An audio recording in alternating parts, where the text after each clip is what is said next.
Hai, Assalamualaikum. Bertemu lagi kita hari ini. Cikgu harap kamu semua telah bersedia untuk belajar sejarah bersama Cikgu Dia. Hari ini kita akan belajar langkah-langkah pembentukan Malaysia. Sebagai rujukan dan panduan, kamu boleh merujuk buku teks sejarah tahun 6 pada halaman 4 dan 5. Mari kita teruskan pembelajaran kita pada hari ini. Malaysia yang kita miliki hari ini sebenarnya telah melalui pelbagai langkah dan usaha ke arah kejayaan pembentukannya. Bagi memastikan kejayaan ini dicapai, beberapa langkah diambil, termasuklah permuafakatan, perundingan dan proses perundangan.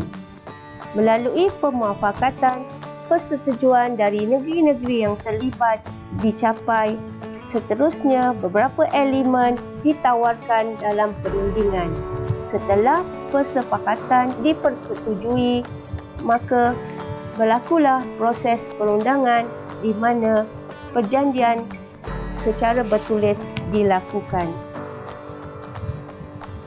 Berikut ialah tahun langkah-langkah pembentukan Malaysia berlaku. Bermula pada Mei 1961, diikuti Julai 1961, Januari 1962, September 1962, Julai 1963, Ogos 1963 dan September 1963. Mari kita lihat huraian kepada langkah-langkah tersebut. Pada Mei 1961, Tunku Abdul Rahman, putra Al-Haj, telah menyatakan gagasan pembentukan Malaysia ketika beliau berucap kepada wartawan asing di Singapura. Berikutan itu, usaha-usaha untuk menyebarkan idea pembentukan Malaysia telah dipergiatkan. Seterusnya, pada Julai 1961, satu jawatankuasa perunding Perpaduan Malaysia JPPM telah ditubuhkan. Jawatankuasa ini bertujuan memberi penerangan tentang penubuhan Malaysia.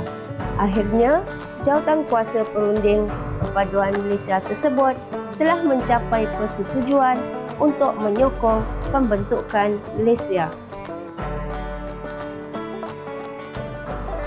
Gambar menunjukkan JPPM bermesyuarat di Selangor Legislative Assembly Chamber, Kuala Lumpur. Ini adalah mesyuarat ketiga yang telah diadakan. Pada Januari 1962, penubuhan Suruhanjaya Kobot berlaku. Kerajaan Persekutuan Tanah Melayu dan British telah bersetuju untuk menubuhkan pasukan bagi meninjau reaksi penduduk yang terlibat. Suruhanjaya ini telah dianggotai oleh Lord Kobot, Sir Anthony Abel, Sir David Watterson, Tan Sri Wong Pauni dan Muhammad Ghazali Syafi'i. Gambar menunjukkan ahli-ahli jawatankuasa Suruhanjaya Kobot, iaitu Sir Anthony Abel, Muhammad Ghazali bin Syafi'i, Lord Kobot, Tan Sri Wong Pauni dan Sir David Watterson. Seterusnya, pada September 1962, referendum diadakan di Singapura. Referendum ini diadakan bagi meninjau pendapat penduduk Singapura bagi mendapat kepastian pendirian rakyat Singapura berhubung penubuhan Malaysia. Pungutan suara bukan bertujuan untuk membenarkan rakyat Singapura menolak penubuhan Malaysia, tetapi menerima cadangan ini dengan pendirian mereka yang tertentu. Setelah referendum selesai, laporan menunjukkan penduduk Singapura bersetuju untuk menyertai Malaysia. Laporan menunjukkan 70% pengundi menyokong kepada pembentukan Malaysia. Pada Julai 1963, Kerajaan Persekutuan Tanah Melayu dan British telah menerima cadangan laporan Suruhanjaya Kobot. Persetujuan dicapai untuk menubuhkan Malaysia. Akhirnya, Perjanjian Malaysia telah ditandatangani oleh Wakil Kerajaan British, Persekutuan Tanah Melayu, Sarawak, Borneo Utara dan Singapura. Untuk pengetahuan murid-murid, Borneo Utara adalah nama dahulu bagi negeri Sabah. Gambar menunjukkan Tunku Abdul Rahman, Putra Al-Haj, telah menandatangani perjanjian di London. Pada Ogos 1963, Filipina dan Indonesia menentang kepada penubuhan Malaysia. Berikutan itu, satu pasukan khas telah ditubuhkan oleh Pertubuhan Bangsa-Bangsa Bersatu PBB diketuai oleh Lawrence Michael Moore. Wakil yang dihantar adalah bertujuan untuk meninjau pandangan rakyat Sarawak dan Borneo Utara. Hasil tinjauan tersebut telah menunjukkan bahawa penduduk Sarawak dan Borneo Utara menyokong kepada pembentukan Malaysia.